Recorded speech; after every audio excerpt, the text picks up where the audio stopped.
Okay, guys, yeah, let's continue.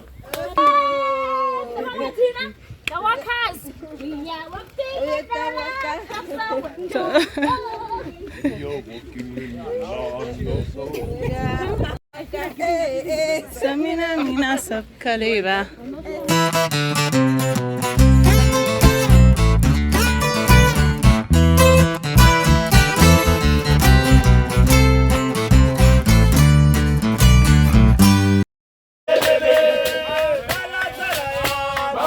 On this trip, we're going to take you on a tour of Soweto. Yeah, the various things that we've seen today in Soweto. Yeah, this is David. Hi, guys.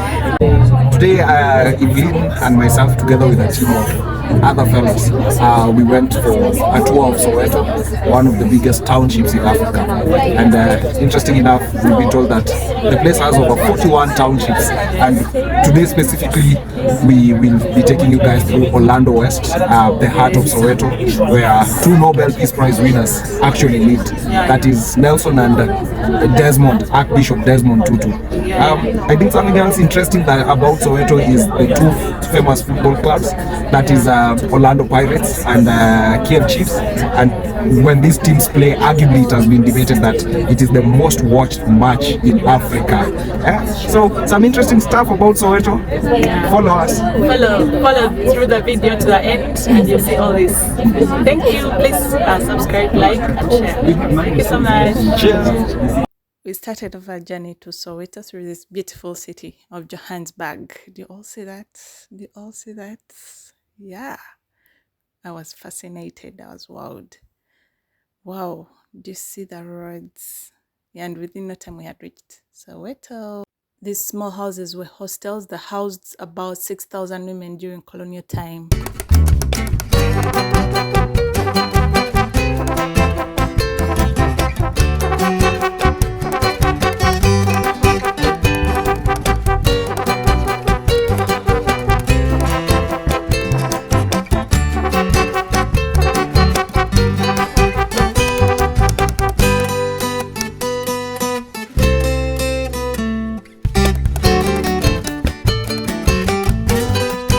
On arriving in Soweto, we were welcomed by this really beautiful native dance at Backpackers. It was so amazing. The first thing that caught my eyes with this dance was the dress code, then the energy they use, and how they know how to do the thing.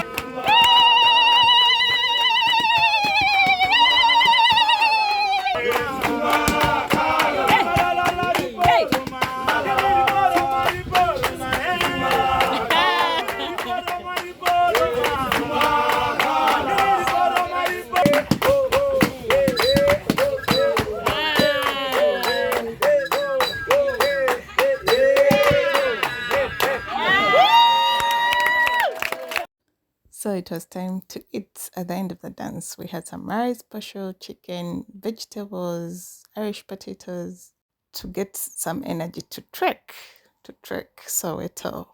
Yeah, we also had some sodas, some drinks. Yes. Hi. This was the moment of truth, the trek. Yeah. So where to? You know, Mandela, guys, he said history is there to teach us that it must not repeat itself. But history is still repeating itself in a way. At this point of the trek, we had burnt out. We stopped to buy some iced guava juice, but as well as support the Soweto community. Is it like ice? Yeah. Yes, it's ice. Thank good. Thank good.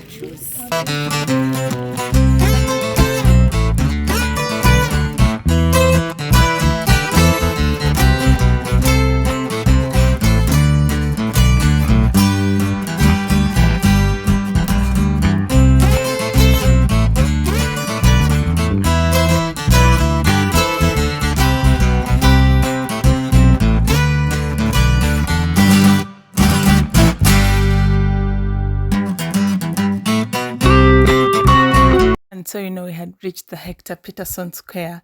Pieterson was a South African 12-year-old schoolboy who was shot and killed during the Soweto uprising when the police opened fire on black students protesting the enforcement of teaching in Afrikaans, a language that was mostly spoken by whites and colored population in South Africa. And yet, for them, they wanted to be taught in their native languages. The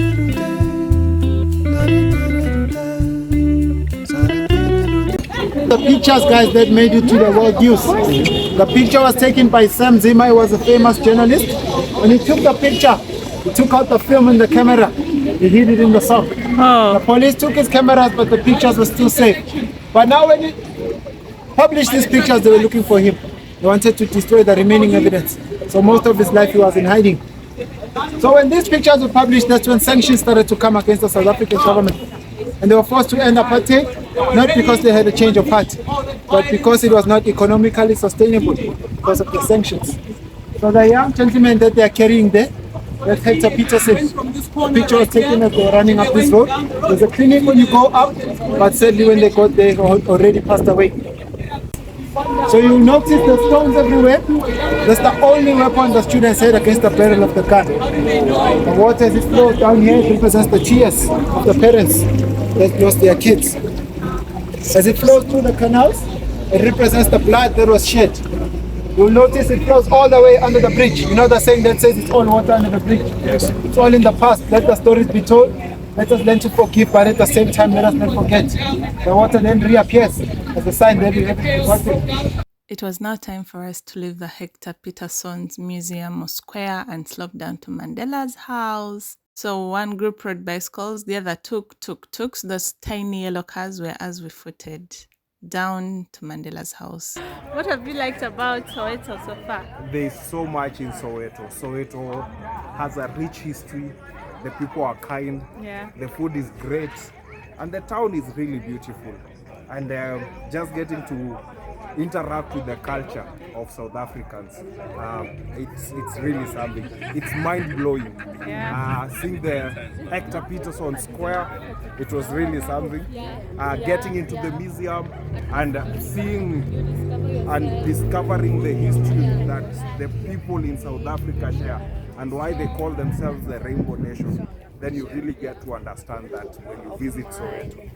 So here we had reached where Nelson Mandela lived. Yay! We were so excited.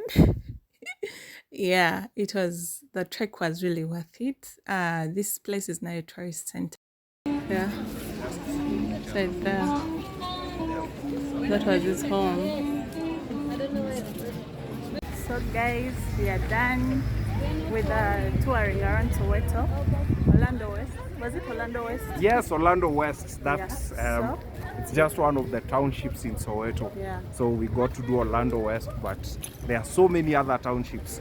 But this bit of Soweto, we were told, is the heart of Soweto, where Desmond lived, where Mandela lived.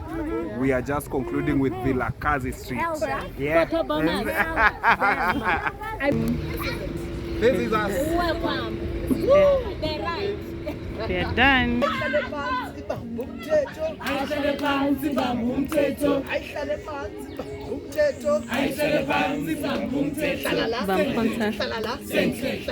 This was a moment to say our final goodbyes to Soweto and head back to Johannesburg. Our hosts prepared for us a local beer, which was so kind of them. If you've come this far with us, thank you very much.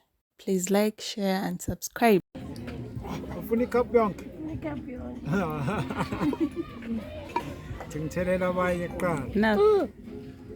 I don't know. It's nice. It's really nice. I love it. And I know how to do this. this is a beer, right? African.